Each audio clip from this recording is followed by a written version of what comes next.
بسم اللہ الرحمن الرحیم۔ السلام علیکم ورحمۃ اللہ وبرکاتہ۔ الحمد للہ الذی انزل علی عبدہ الکتاب والصلاة والسلام علی سید الانبیاء والمرسلین محمد وآلہ وصحبہ اجمعین، اما بعد۔ حاضرین و ناظرین، یہ درس نمبر 789 ہے، 789۔ سورہ توبہ کی آج 3 آیتوں کی تلاوت اور تشریح کی جائے گی۔ آیت نمبر 53، 54 اور 55، 53، 54 and 55۔ چلیے سب سے پہلے ان 3 آیتوں کی ہم تلاوت کرتے ہیں، لفظی ترجمے اور ترجمے کے بعد تشریح کرتے ہیں۔ اعوذ باللہ من الشیطان الرجیم، بسم اللہ الرحمن الرحیم۔ قل انفقوا طوعا او کرہا لن يتقبل منكم انكم كنتم قوما فاسقين وما منعهم ان تقبل منهم نفقاتهم الا انهم كفروا بالله وبرسوله ولا يأتون الصلاة الا وهم كسالى ولا ينفقون الا وهم كارهون فلا تعجبك اموالهم ولا اولادهم انما يريد الله ليعذبهم بها في الحياة الدنيا وتزهق انفسهم وهم كافرون۔ صدق اللہ العظیم۔ لفظی ترجمہ یوں ہے، قل کہہ دیجئے، انفقو تم خرچ کرو، طوعا خوشی سے، او یا کرہن ناخوشی سے، لن یتقبل قبول نہیں کیا جائے گا، منکم تم سے، انکم کنتم کیونکہ تم تھے، قوما فاسقین نافرمان قوم، تم ہی نافرمان قوم۔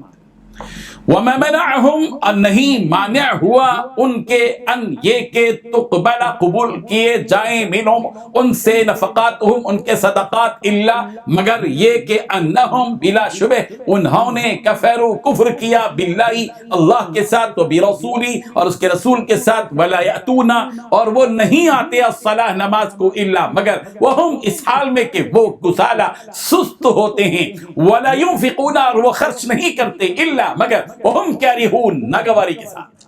فلا تعجبک چنانچہ نہ حیرت میں ڈالیں آپ کو، اموالہم ان کے اموال، ان کے مال، ولا اولادہم اور نہ ان کی اولاد، انما یرید یقینا ارادہ کرتا ہے اللہ، اللہ لیعذبہم کہ عذاب دے ان کو، بہا ان کی وجہ سے، فی الحیات الدنیا دنیا کی زندگی ہی میں، وتزہق اور نکلے انفسہم ان کے جان، ان کی جانیں، وہم اس حال میں کہ وہ کافرون کافر ہوں۔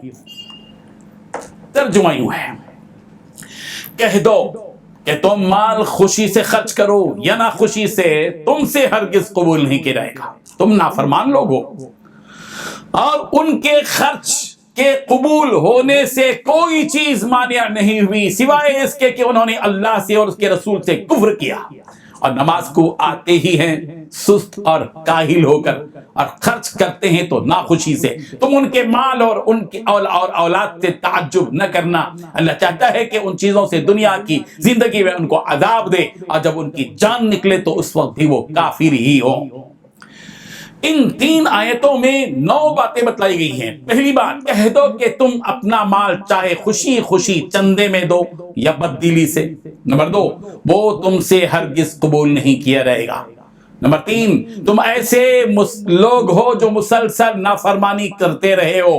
نمبر 4، اور ان کے چندے قبول کیے جانے میں رکاوٹ کی کوئی اور وجہ اس کے سوا نہیں ہے کہ انہوں نے اللہ اور اس کے رسول کے ساتھ کفر کا معاملہ کیا ہے۔ نمبر 5، اور نماز میں آتے ہیں تو سست و کاہل ہو کر آتے ہیں۔ نمبر 6، اور کسی نیکی میں خرچ کرتے ہیں تو برا مانتے ہوئے خرچ کرتے ہیں۔ نمبر 7، تمہیں ان کے مال اور اولاد کی کثرت سے تعجب نہیں ہونا چاہیے۔ نمبر 8، اللہ تو یہ چاہتا ہے کہ انہی چیزوں سے ان کو دنیاوی زندگی میں عذاب دے۔ نمبر 9، اور ان کی جان بھی کفر ہی کی حالت میں نکلے۔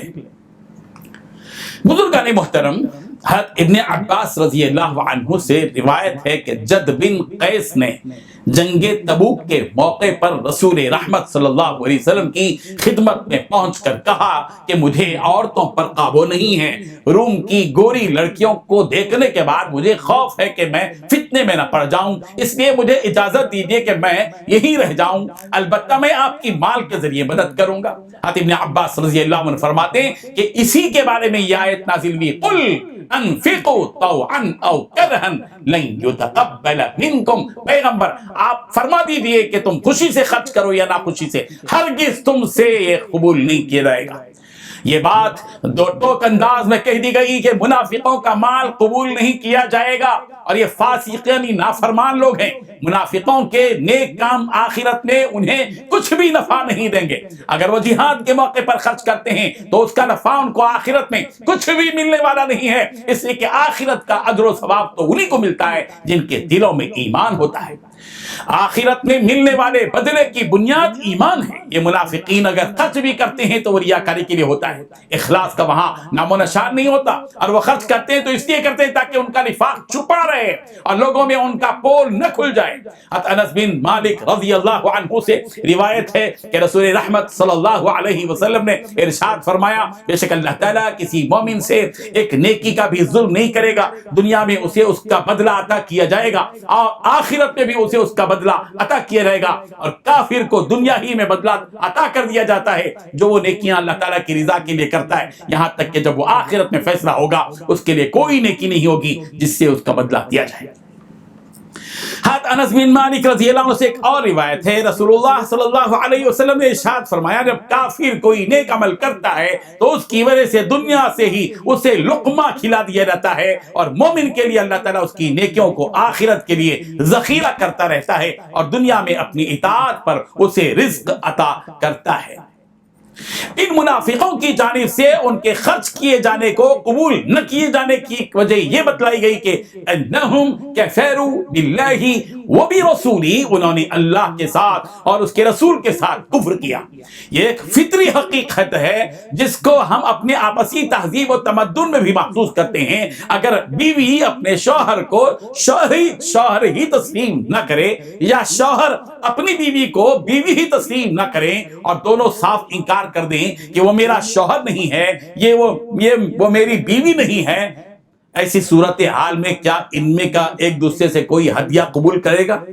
جب یہ منافقین اللہ اور اس کے رسول ہی کا انکار کر دیں، اس کے بندے ہونے سے منہ موڑ لیں، تو کیا اللہ اور اس کے رسول ان کے مال کو قبول کریں گے؟ ہرگز نہیں۔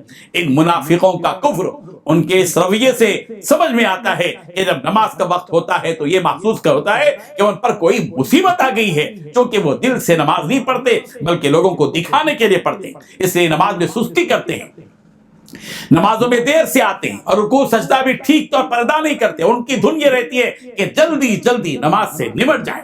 بعض اوقات ہم بھی کہتے ہیں چلو جلدی جلدی نماز پڑھ کر اطمینان سے کھانا کھائیں گے، ایسا کیوں نہیں کہا جاتا کہ چلو جلدی جلدی کھانا کھا لو، اطمینان سے نماز پڑھ لیں گے؟ یہ ہے نماز کہ بندہ اپنے رب کے سامنے کھڑا ہوتا ہے، اس سے باتیں کرتا ہے، اس کے تصور کو بندہ اپنے ذہن میں لاتا ہے اور رکوع اور قیام کرتا ہے، سجدہ کرتا ہے، قعدہ کرتا ہے، اس کی تعریف اور تسبیح بیان کرتا ہے۔ ایک متقی مومن اور مسلمان کو نماز میں لذت اور مٹھاس محسوس ہونی چاہیے، جبکہ منافق کو نماز بھاری معلوم ہوتی ہے۔ سورہ بقرہ کی آیت نمبر 45 میں یہی بات کہی گئی کہ وَإِنَّهَا لَكَبِيرَةٌ إِلَّا عَلَى الْخَاشِعِينَ، نماز بھاری معلوم ہوتی ہے مگر خشوع کرنے والوں کو بھاری معلوم نہیں ہوتی۔ جس کے دل میں خشیت الہی موجزن ہوتی ہے، اللہ کی خشیت، اللہ کا خوف چھایا ہوا ہوتا ہے، اس کے لیے دیر تک رب ذوالجلال کے سامنے کھڑا ہونا، لمبی لمبی رکعتیں پڑھنا بھی بھاری محسوس نہیں ہوتا۔ ان منافقوں کا حال یہ ہے کہ جب خرچ کرتے ہیں تو بددلی کے ساتھ خرچ کرتے ہیں، ان کے دلوں میں خرچ کرتے ہوئے ثواب کا تصور ہی نہیں ہوتا، اس لیے انہیں خرچ کرنے میں مزہ ہی نہیں آتا، بلکہ دل کی تنگی کے ساتھ وہ خرچ کرتے ہیں۔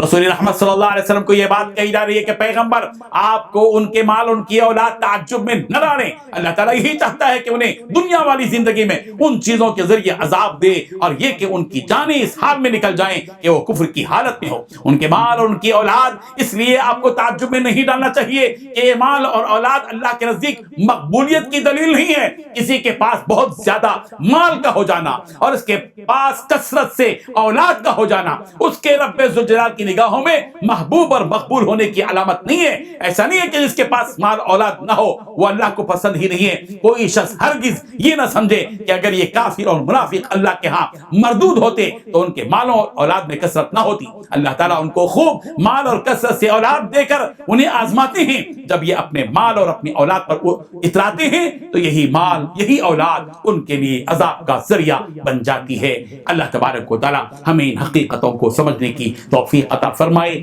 وآخر دعوانا ان الحمد للہ رب العالمین۔